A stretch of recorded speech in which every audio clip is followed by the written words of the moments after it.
It is going to be a two-step process to fix disable apps and add programs to startup in Windows. Go to Start and type Task Manager. Click here to open it. On this window, go to Startup tab, then disable services like Java Update Scheduler.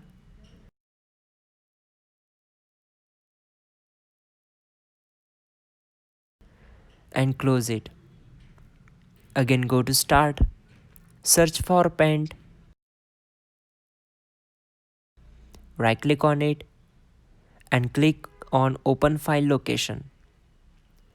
Again right click on Paint, then copy it, go to Desktop, then press Windows key and R to open Run. Then type shell startup and then click on OK.